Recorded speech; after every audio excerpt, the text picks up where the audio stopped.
How do you begin to believe something that you don't believe when the proof is there? Abraham, it's true. This is the reality. This is what we've got. This is how it's going. My eyes are not deceiving me. My ears are not deceiving me. This is the truth of my reality. How do I create other than that? And we say, you're really upon something important if you're asking that question, because most people offer almost all of their vibration in response to what they are observing. Esther would say to us in the beginning, but Abraham, it's true. It's true. Shouldn't I give my attention to what's true? Isn't that what I've been taught all of my life? And we say, we understand what you're going for here, Esther. But here's the thing. A thing is only true because someone is focused upon it until it became a reality. We would use a different criteria. Not, is it true, but does it feel good to me when I think about it? Is it something that I desire? And if it is something that you desire, then give it more and more and more of your attention. But if it is not something that you desire, giving it more attention only makes it more solid in your experience. You see how it works? How do thoughts turn to things anyway? Have you ever wondered about that? Do you see any pipelines trucking in new fuel from other planets? New mines are being dropped from the sky? How is it? How is it that thoughts are turning to things? Thoughts are turning to things through focus and reception and response to that reception. That's how thoughts turn to things. That's how your economy evolves. That's how everything evolves. That's how the cells of your body evolve. Every part of evolution, which is what your eternalness is all about, is about thoughts turning to things. And so that's what we want to talk to you about. We want you to begin addressing yourself more vibrationally rather than physically, because the physical parts of you, the physical things that you are giving your attention to, those are already manifested. That's already done. That's like gum that you've chewed the flavor out of. That really is not where you want to put your attention. You want to put your attention upon where you are going. So when life shows you that you want something, you want to be more forward looking toward the evolving and the unfolding of what you're asking for, rather than standing where you are, sometimes in the absence of what you want, justifying or defending why you should get more of what you want because you don't have it. Every subject is two subjects. It's like a stick that has two ends of it. And on one end is the absence of what you want, and on the other end is the presence of what you want. So the question that we're asking you is, when you ask for more money, where's your gut? Where's your emotion? Are you standing in a feeling of desperation? Are you standing in a feeling of disappointment? Or are you standing in an attitude of appreciation and anticipation? Where's your vibration relative to the things that you're asking for? Are you more of a vibrational match to what you want? Or are you more of a vibrational match to its absence? Are you more of a vibrational match to the problem or the solution, to the question or the answer? Well, we can tell you the answer. You can tell by how things are unfolding. However it's turned out so far, that's what you're a vibrational match to. It's always that way. You can tell what you're offering vibrationally by what you're living, by what you're surrounded by. So here's what we want you to hear that may be new for you. And it really is the answer to getting past beliefs that don't serve you. A belief is only a thought you continue to think. That's all. A belief is just a thought that you continue to think. Now we want to help you let yourself off the hook a little bit. You continue to think those thoughts because law of attraction really helps you to continue to think those thoughts. You can't think far past the thoughts that you're already thinking. So there's no hope for you. We've enjoyed this interaction immensely. Good luck with all of that. Think of us, we're living happily ever after. But there is a way that you can not so much bridge your belief immediately. You might be able to bridge a belief if you could surround yourself with other people who believe in the advantage that you have not yet given to yourself. So you may be able to bridge your beliefs if you had someone around you who knows answers to what you're looking for, and you don't know the answer, but they do, and they talk to you every day, and you get to watch them in their life, and eventually you could come to believe because they believe it and they're living it. You could change your beliefs a little bit. That's how most humans are bridging their beliefs, are changing their beliefs.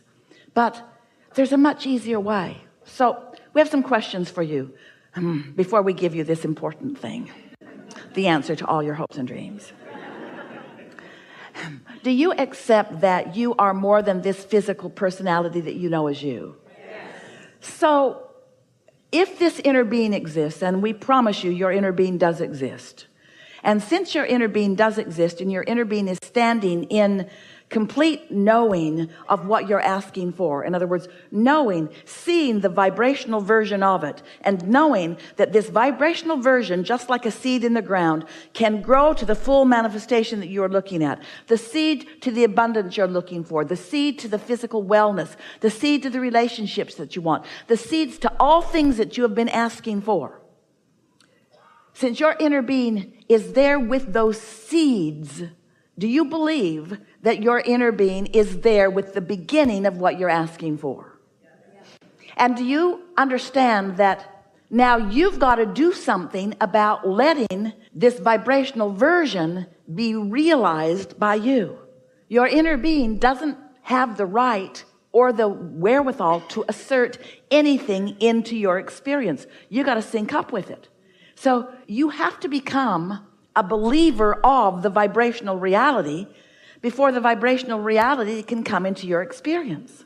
We wrote a whole book about it, a couple of books about the vortex and about how everything you want is there. And so many of you followed us to a certain point, but it became annoying to you. All right, Abraham, I get it. Everything I want is in the vortex, and you want me over there at the doorway of my vortex so that I can get what's in there.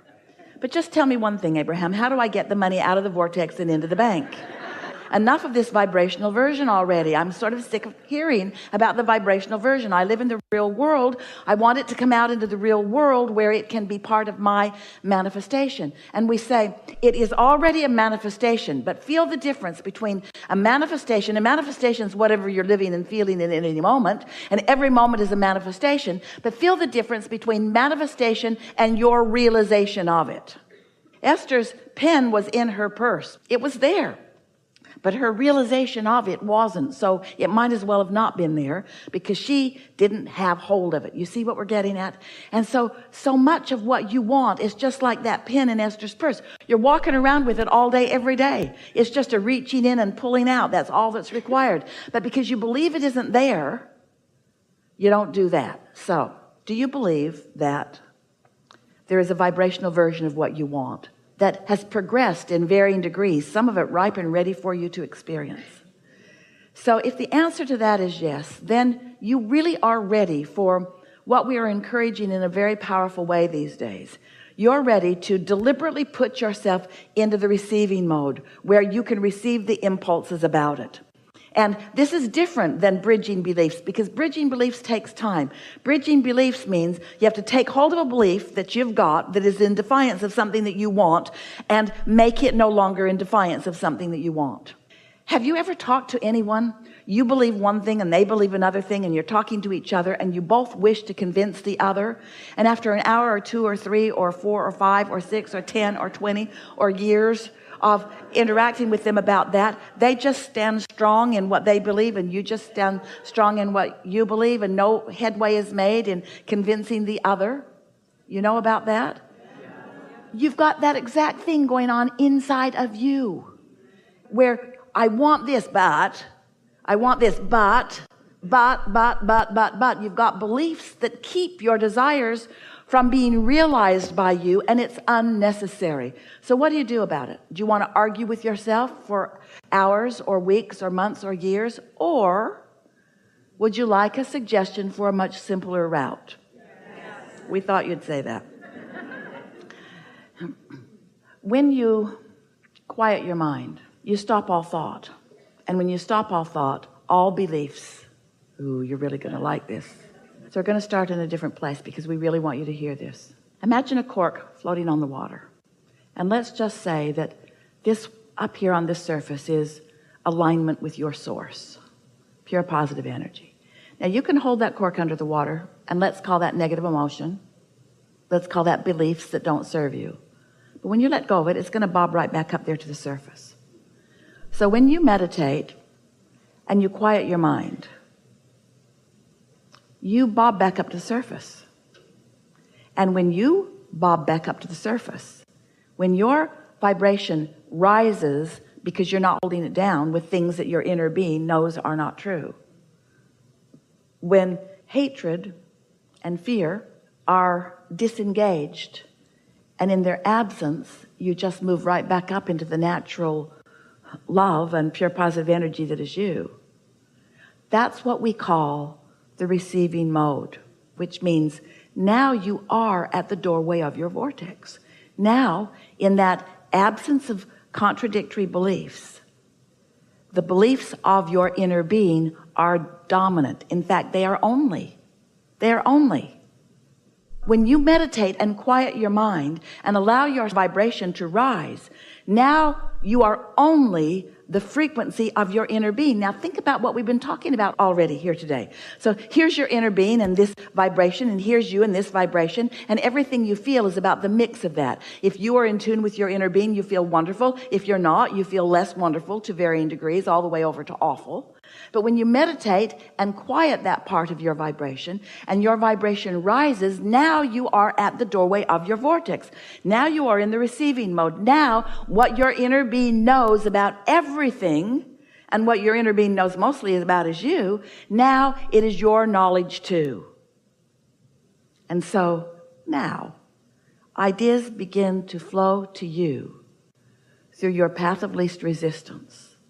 So when you are in meditation and a thought comes to you, that thought is a thought worth listening to, because it's not from this receptive mode of fear. It's from this receptive mode of knowing who you are, what you want, what's in your vortex, what's already been allowed by you to play out. Your inner being knows where you stand in relationship to everything you want, and knows your path of least resistance to guide you to it. Isn't that nice? So you're at the doorway of your vortex, and you might not be ready yet to translate into words like Esther is doing here, but you'll receive impulses, maybe an impulse to do something or an impulse to call someone. But then you're going to get back into your day. And as you get back into your day and you start observing what's going on in your day, you're probably going to reintroduce more resistance back into your experience. So the closer to meditation, the more likely you are to more clearly receive the answers that you've been listening for. The further into the day you get, the more you're going to start behaving like you usually do. But can you feel how, after a few days of this, or weeks of this, or even years of this, where you quiet your mind and tune to the frequency of who you are, that you could become more guided by that broader perspective? Esther's been asking herself a lot. Now, she's been receiving us since 1985. That's a long time. And yet, even today, she will ask herself as a thought comes, because your receiver is always on, isn't it? As a thought comes, she will ask herself, where did that thought come from? Now, if the television's on, it's pretty obvious where the thought came from.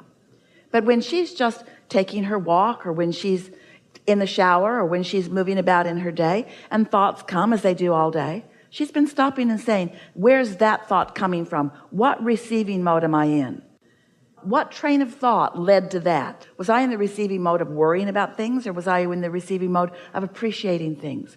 And in time, you will come to realize that you have a very broad view helping you out. Some years ago, Jerry and Esther were in San Antonio. They live outside the city limits. And they'd gone into Bernie, the little town where they pick up their mail. And they couldn't get to the post office because there was a flood. The Cibolo Creek had overrun its banks, and the post office was flooded. They couldn't get in. And so they went home, and they immediately called their friends who live in San Antonio, which is downstream. And they own a ranch in San Antonio, 1,000 acres, and that Cibolo Creek runs right through their ranch. And Esther called and said, the Cibolo Creek is out of its banks up here. The post office is blocked off. We couldn't even get in. And it's headed your way. And so their friends were able to get the tractors out of the pastures and move the cattle and the horses out of the pasture. And as the creek made its way there in the next half hour or so, everything went well for them. And then Pat called and said, it sure is nice to have a friend upstream. And that really is the point that we want to make with you. You have infinite intelligence adoring you and upstream and aware of you and everything that is important to you.